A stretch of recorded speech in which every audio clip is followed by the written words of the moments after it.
आज हम आपको ले चलते हैं गाजियाबाद के एक इंडस्ट्रियल बेल्ट में। एक बड़ा सा मशीन खड़ा है, मुंह लटकाए, और कारखाने वाले बोल रहे हैं ये क्या हो गया भाई, क्या है ये किस्सा। चलो एक मजेदार कहानी सुनाते हैं ट्रम्प के टैरिफ जो हमारे देश के कारखानों को भी इम्पैक्ट पहुंचा रहे हैं।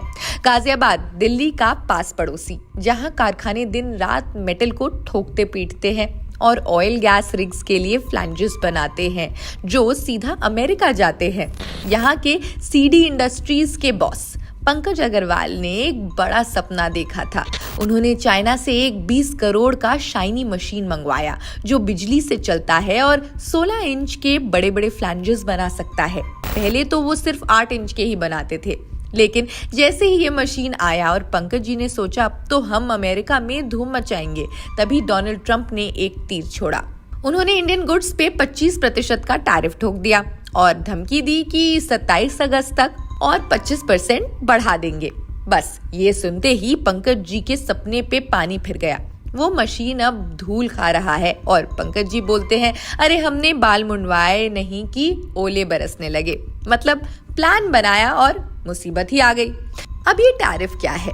ये एक टैक्स है जो अमेरिका हमारे गुड्स पे लगा रहा है ताकि हमारी चीजें वहां महंगी हो जाए। इंजीनियरिंग गुड्स तो इंडिया का सबसे बड़ा इंडस्ट्रियल सेक्टर है जो जीडीपी का 3.53% देता है।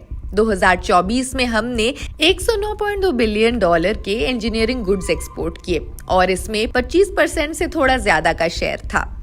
अमेरिका हमारे नंबर 1 कस्टमर है जो 15.82% गुड्स खरीदता है। फिर आते हैं यूएई 7.36%, सऊदी अरेबिया 5.24%, सिंगापुर 4.46% और जर्मनी 3.52%। लेकिन अब ट्रम्प के टैरिफ के चक्कर में नए ऑर्डर्स बंद हो गए। सीडी इंडस्ट्रीज का 50% बिजनेस तो अमेरिका से आता है। पंकज जी कहते हैं पुराने ऑर्डर्स तो चल रहे हैं क्योंकि हमारे 20 से 30 साल पुराने रिश्ते हैं, लेकिन नए ऑर्डर्स वो तो सपने में भी नहीं आ रहे। और कुछ कंपनीज के तो पुराने ऑर्डर्स भी कैंसिल हो रहे हैं क्योंकि यूएस वाले बोलते हैं थोड़ी सी डिस्काउंट दो वरना नहीं चाहिए। खैर, गाजियाबाद के बुलंदशहर रोड के इंडस्ट्रियल बेल्ट में 400 से ज्यादा कारखाने हैं जहां 75,000 लोग काम करते हैं। Sanjeev Sachdev industrial area manufacturers association के सेक्रेटरी कहते हैं अगर ये टैरिफ का झमेला नहीं सुलझा और सरकार ने कोई जुगाड़ नहीं किया तो 5,000 से 7,000 लोगों की नौकरी जा सकती है। सोचो, एक कारखाना रॉ मटेरियल खरीदता है, उससे गुड्स बनाता है और बायर बोलता है अब नहीं चाहिए। ये तो वही बात हुई कि बिरयानी बनाई और दोस्त बोले सॉरी यार अब हम कीटो डाइट पे हैं। सीडी इंडस्ट्रीज में 225 लोग काम करते हैं, मजदूर, मैनेजर्स, क्वालिटी वाले सभी। पंकज जी कहते हैं अभी तो पुराने ऑर्डर्स के दम पे चल रहे हैं, लेकिन अगर ये सिलसिला चला तो कुछ लोगों को छोड़ना पड़ सकता है। ये सुन के दिल थोड़ा सा बैठ जाता है क्योंकि सिर्फ पैसों का नहीं पूरी जिंदगियों का सवाल है। इंजीनियरिंग एक्सपोर्ट प्रमोशन काउंसिल के चेयरमैन पंकज चड्डा बोलते हैं $5 बिलियन के इंजीनियरिंग गुड्स एक्सपोर्ट खतरे में है।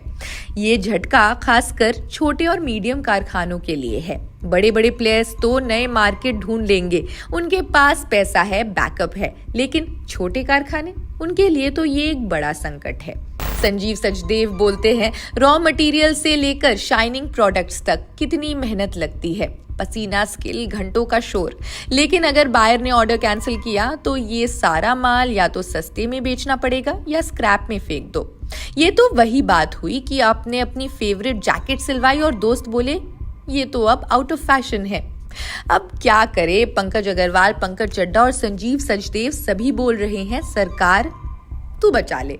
वो चाहते हैं कि RODTEP स्कीम को स्टील सेक्टर तक बढ़ाया जाए और इंटरेस्ट सबवेंशन स्कीम को वापस शुरू किया जाए। ये स्कीम टैक्स में छूट और सस्ते लोन्स दे सकते हैं ताकि ये तूफान थोड़ी देर और झेला जा सके।